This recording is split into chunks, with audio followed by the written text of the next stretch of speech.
Assalamualaikum warahmatullahi wabarakatuh. Perkenalkan, nama saya Muhammad Aldian Saputra.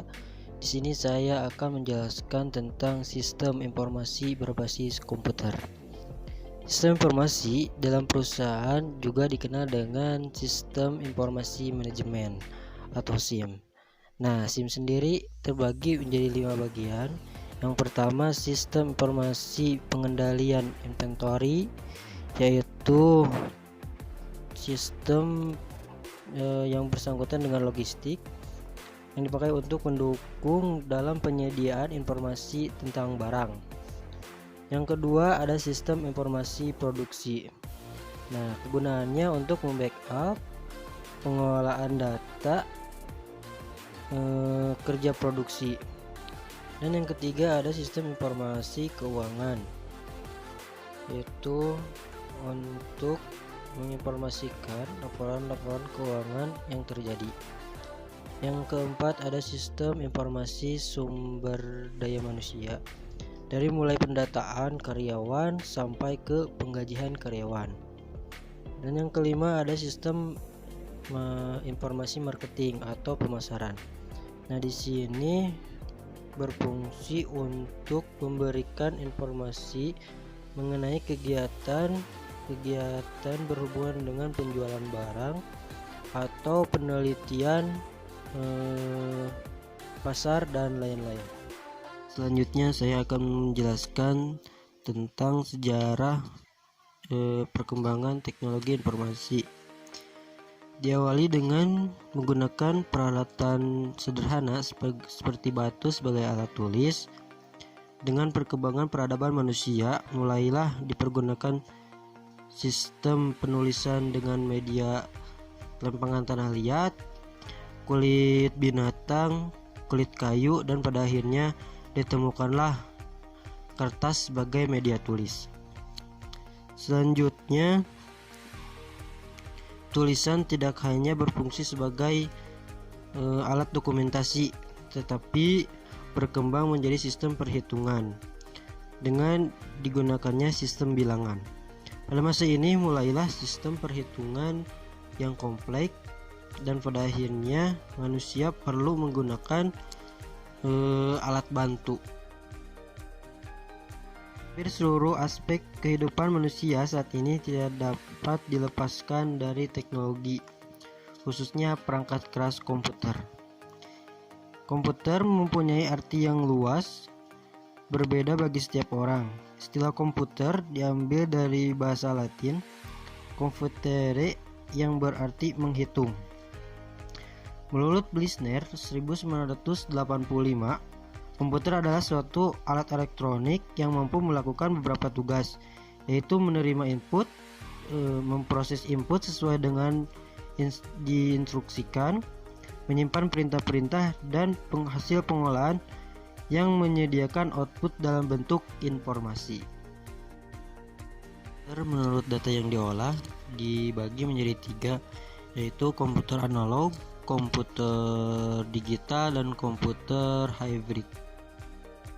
Komputer berdasarkan penggunaannya dibagi menjadi 2, yaitu komputer untuk tujuan khusus dan komputer untuk tujuan umum.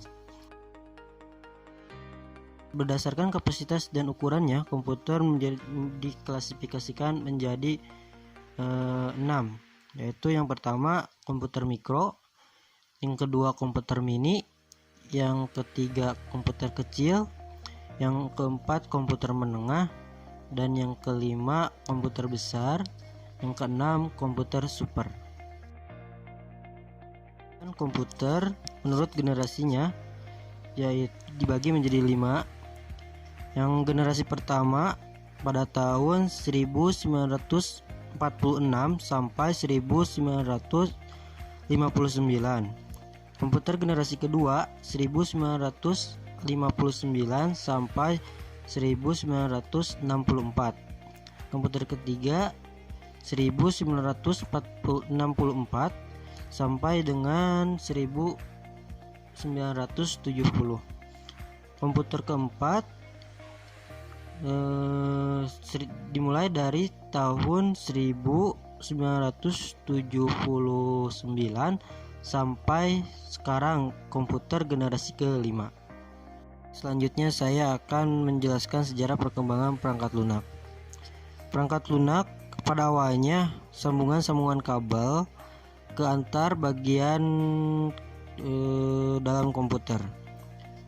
Pada tahun 40 sampai 60, perangkat lunak merupakan satu kesatuan dengan perangkat kerasnya. Pada tahun 70 sampai 80-an, komputer telah banyak digunakan oleh industri atau perusahaan maupun personal. Pada era ini mulailah dikenal sistem basis data yang memisahkan antara program dalam kurung pemroses dengan data dalam kurung yang diproses.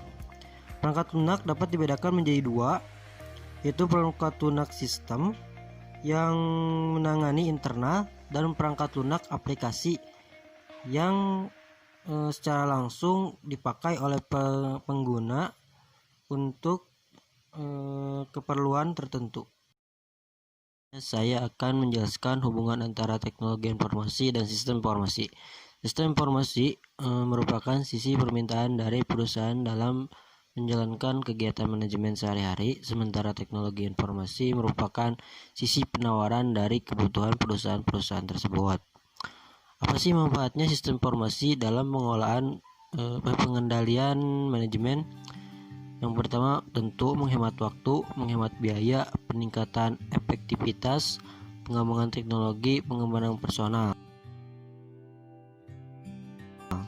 Sistem informasi dibagi menjadi dua bagian: sistem pemrosesan transaksi, otomatisasi kantor, kerja pengetahuan, informasi manajemen, pendukung keputusan ahli, pendukung keputusan kelompok, dan pendukung eksekutif. Yang kedua yaitu manajemen. Di dalamnya ada proses perencanaan,